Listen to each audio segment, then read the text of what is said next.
with a video. In my previous video, I mentioned that upbringing affects your psyche. So according to psychology, we develop up until the age of about 7 or 8, and that's usually the school age years. But we don't spend much time with people before that, right? So who do we spend most of our time with before the age of 8? We spend our time with our parents, our caretakers, our babysitters, our siblings, our cousins, grandma, auntie, your uncle. The only thing that I do want to say is that we must admit, we must accept that our caretakers were also human. They're also flawed, they're also selfish, just like we are. You're selfish. You know, a 3-year-old, what's something a 3-year-old does? A 3-year-old does not want to share. They lie. Sometimes they steal. Sometimes they blame others when it was really them that did the crime. You know, they're yucky. They could be yucky, you know, for no reason. They could be moody for no reason, you know. And why are we instilled that way? We're instilled that way because we are human. We're human. We're in a fallen world. We're messed up. Our parents were messed up. And we're doing better. We're getting better. We're growing. We're getting there. Our parents also were too. They were growing too. They were learning too. They were walking too. They were finding out new things about themselves. It's not an easy thing to talk about a lot of the time, especially with people that have experienced some form of abuse while they were growing up. Most of our parents were in their late teens, early 20s, maybe early 30s. And even if you are a mature parent and you had a kid after your 30s or, you know, 35 or whatever, you're still a messed up person. You're still messed up too, boo-boo. So nobody is gonna escape that we are in a fallen world. You know, we all are guilty. We were all born into sin. We all have some form of shame, some form of rejection in our blood, running through our blood. That's not even to say about our ancestors and the things they had to go through and what they passed on to us. Because we talk a lot about what is inherited from our parents. You know, oh, you got curly hair because your mom's side. Oh, you light skin because your dad's side. Oh, you have a cute nose because your mom's side. Oh, you got big feet. They look just like your dad's feet. Oh, you got this, just like whatever. And then if you get sick or something, oh yeah, grandma so-and-so had that too. That's inherited. You gotta be careful with that. So what about all the other things that were inherited that we don't talk about? Like rejection, abandonment issues, grief, self-hatred, shame. So many things that are inherited by our ancestors, you know, and every single race has experienced some form of maltreatment in their past. We've all experienced rejection. We've all managed to figure out how to survive. So I say all that to say that our parents are not perfect, and they weren't perfect, and they're probably still not perfect, just like you're not perfect and you're not going to be perfect, right? We won't be perfect until that day when Jesus Christ returns, and then his work will be completed in us at the blink of an eye. One of the things that I recall from my upbringing is that my mom was my first bully. She was the first person to ever correct me. She was the first person to ever ridicule me. She was the first person to talk behind my back. She was the first person to demand something from me when I didn't even know that I had to give her something or do something. I didn't know that this was it, you know. And a lot of the things that she said to me and the way that she treated me when I was growing up affected the way that I saw myself, the way that I walked in life, the way that I treated others or expected them to treat me. Didn't matter what it was. I did not want to feel the way my mom made me feel with other people. You know, I was programmed to be defensive as a child. I was programmed to evade people so that they won't attack me.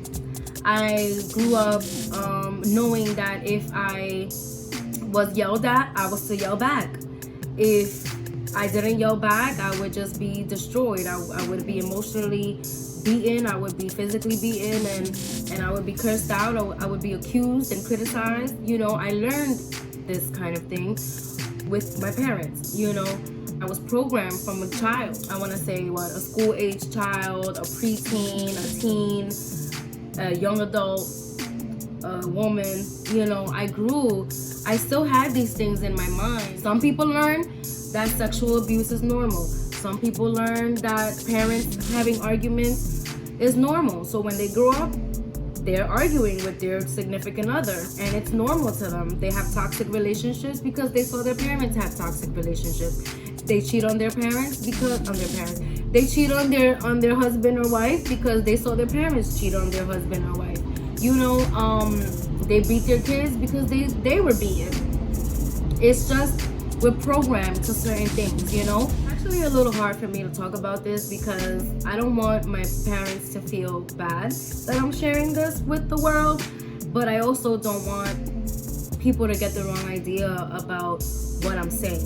It's my truth. That's my truth. And I had to heal from that as well. I had to heal from daddy issues, mommy issues, and I had to walk this adult life dealing with inner wounds, inner childhood wounds. It wasn't even like wounds from like yesterday. It was like wounds from when I was like 4, when I was like 5. You automatically see your parents as your God. You see your parents, you look up to your parents. They feed you. They're the ones that clothe you. They're the ones that cuddle you. They're the ones that hug you when you cry. They're the ones that tell you your boo-boo's gonna be okay when you fall. They're the ones that also with you when you're misbehaving, or they're the ones that curse you out when you're being disrespectful, or they're the ones that accuse you because they have a thought in their mind that you're doing something wrong when you're really not, and you don't understand because you're just like, yo, like, seriously, bro, like.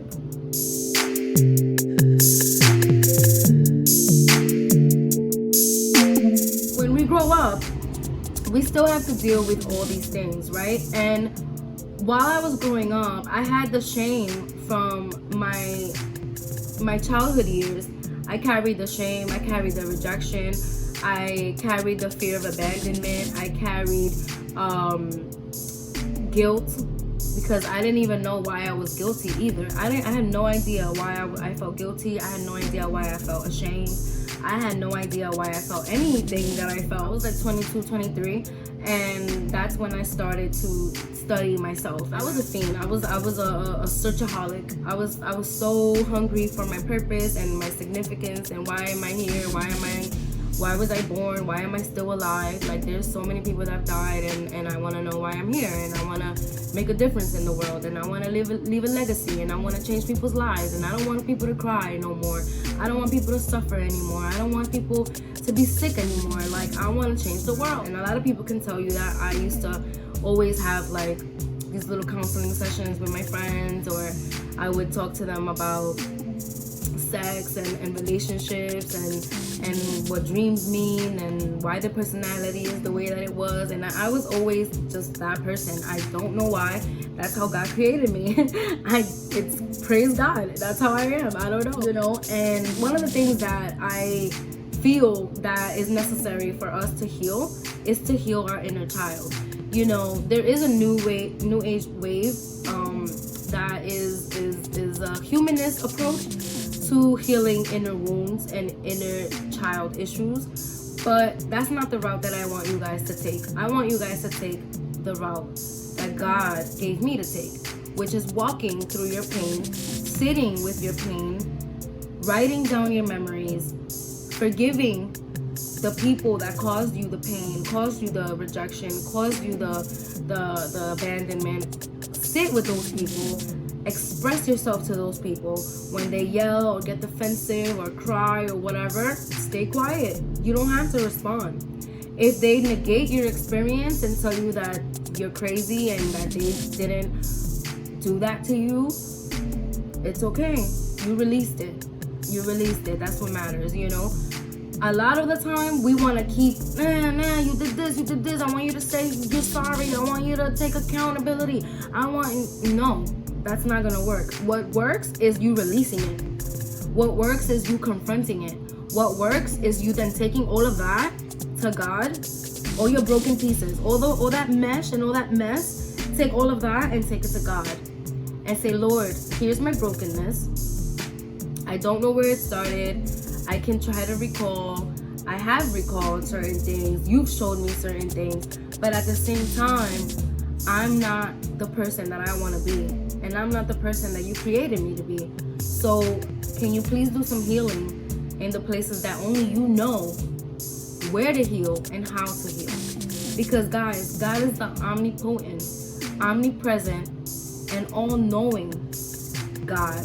So he knows the past, he knows the future, he knows what you're doing right now, and he knows how to heal you completely, not partially, not halfway, but completely. There's actually a scripture in the Bible that talks about God being the potter.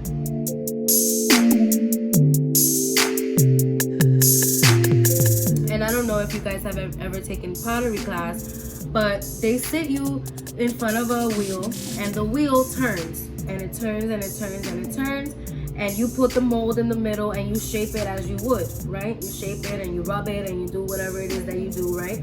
If you want it to be like a horn, and you like shape it like a horn, and you keep doing it, right? Once that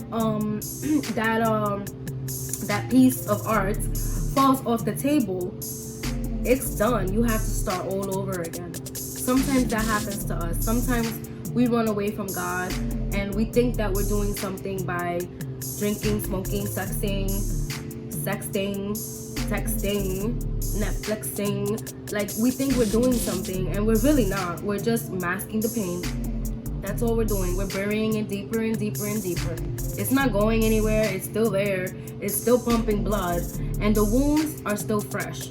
You know, have you ever had a scab and then like you go to like, you think it's like, oh, let me see if it's over or whatever, let me see if it's healed, and you go and you scratch it, and then like you start picking at it and picking at it and picking, and eventually you get to the blood and you're like, oh, I thought we were almost there, weren't we? You know? And that's what happens to us. Like, life happens, you know, people will hurt us, people will offend us, people will reject us, and they will bring back these childhood memories and these childhood reactions and triggers and mechanisms, and we wouldn't really know where that came from, but it's really a childhood thing that came back from way back when you were like 2, and you don't even remember when your parents were arguing and you fell off the bed, and now every time you hear screaming, you're freaking out because you're anxious, and you're like, you don't know what to do, and you don't like to be around a lot of people because and it just reminds you about one time when your parents were fighting, but you don't really remember because it was way back then, and it's inside of you, and it's all that energy inside of your body. You know, that's one of the things I also wanted to say. Emotions, right? It's energy in motion. So emotions is energy in motion, and a lot of our energy and a lot of our emotion is just trapped energy. A lot of it is just trapped energy. And I wanted you guys to know about me a little bit so that you guys can just see that it's really normal to have imperfect parents and to have an imperfect experience growing up. A lot of us had to become independent before we were even ready to be independent. We had to start paying bills before we could even make plans for ourselves about what we were going to do with our money. Sometimes there's kids that have to emotionally support their parents because their parents are always sad and always crying and always angry. And the kids are not even grown, but they're the ones that can be like, Mommy, it's okay. Mommy, I love you. And then they notice that Mom gets a little better and she doesn't fight anymore for those like 10 minutes. And they're like, okay, so that works. So next time Mom gets mad, I'm gonna go and I'm gonna hug her and I'm gonna tell her that everything's okay. And guess what? After 10, 15 years of that, you're exhausted. You're 20 years old and you've been doing that for the past 15, 20 years. You are exhausted. And a lot of people wonder, like, I wanna die, I'm tired, I don't have a reason to live. Well, you've been a parent your whole life and you don't even have kids. Like, of course you're exhausted. Of course, you've been a parent to your parent. Of course you're exhausted. This is life. This is what a lot of our truths look like. You know, a lot of our stories, we're not that different. Period. We're just not that different. There's other people that their moms allowed their boyfriends to like sleep with them. She didn't have a boyfriend for quite some time, and she would sleep with her son in her bed. And then she got a boyfriend, and the little boy had to sleep in his own bed. And then when the boyfriend and her broke up, mom was sleeping with her son again. And he would ask about like, where's his dad and things like that. And mom got a boyfriend. So mom is sleeping with the boyfriend again, and the little boy is sleeping by himself. So now the little boy is acting up in school. He's slamming tables. He's throwing himself down the stairs. He's doing a lot of things. And it's basically because in his mind, he doesn't understand why his mom kicked him out of the bed to be with another man. And this man is not even his dad. It's not even anybody really. It's just some random guy that may come and may be here for a few days, a few nights, and then he's gonna leave again, you know. And a lot of people don't realize what we're doing to the children, what we're doing to kids. And the reason why I brought this is because I want both the children and the parents to be aware of what we're doing and what we're saying to the kids, and how we're acting around them. And you know, I'm not saying like you're doing something wrong, because I know every parent does the best. Well, not every parent, but a lot of parents, most parents do the best that they can, and the best that they can is good enough, you know. But sometimes your child would love to just have love and affection, affirmation, consistency.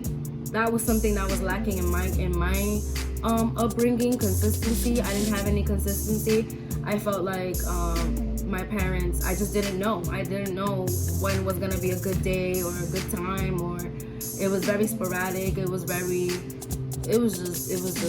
a roller coaster. It was not constant. And you know, I wish that I didn't have to say those kind of things, because it makes me feel a little bit bad that I'm actually saying that, because it sounds like I'm criticizing my parents, or like I'm not grateful for them, even though I am. But that's just my truth, and that's how I felt. You know, that's how I grew up, and that's how I felt. That was my reality. What I wanted and what I needed when I was a child was somebody to hold me and tell me, you know, I'm really mad right now, and I'm sorry, it's not your fault. I'm sorry, it wasn't you that did it. It was just, I'm just mad. Or I'm just sad today, and I wish that I would have went to work, or I wish I still had my business going, and I'm frustrated because, you know, I'm upset with this person, or I'm missing this kind of money, or whatever, you know. And I would have liked a little bit more explanation, at least some explanation, even if I didn't get it, because, you know, I know that, you know, as a child, you don't get it, you know. But that comfort, you know, that comfort where you're just like, it's okay, my mom is a safe place, my dad is a safe place, my brothers are a safe place, you know. And even when I was growing up, like even as a teenager, I believe teenage to older teen, I was kind of mean. I was mean, bro. I was mean. I was so mean. Oh my god. I was so freaking. I was really mean. I was mean. I would headbutt my brothers. We would body slam each other. It was just retarded. Like we were really it was really bad. And I'm so sorry that I did those things. You know, it's just that's what I learned. You know, that's what I learned, and that was the anger that was inside of me. And when it was triggered and it came up, it would come up, and it would come up in violence. It would come up in anger. It would come up in the same ways that I saw it done to me, you know. So it was like mirrored to me. And a lot of the kids that you see now, that they're in school and they're like playing with themselves, or they're like touching other little kids or things like that, like, you know, talk to the parents. Like, maybe they're watching something that they shouldn't be watching, or maybe they're doing that to their kids, or maybe the next door neighbor is doing that to their kids, or maybe the boyfriend is doing that, or maybe the mom is doing that, or maybe the stepmom is doing that to them. You know, you never know. A lot of the behavior that we do is because we've seen it done before. And I know that I'm Christian, and I'm gonna talk about how God will change you and things of the nature, but there's a lot of people in the secular world. They're humanists, they're occultists, a whole bunch of different ways people get change, people grow, you know. But I don't know of any other deity or any other religion that where the God that they serve heals them and gives them joy in exchange. I don't know any other God that restores relationships.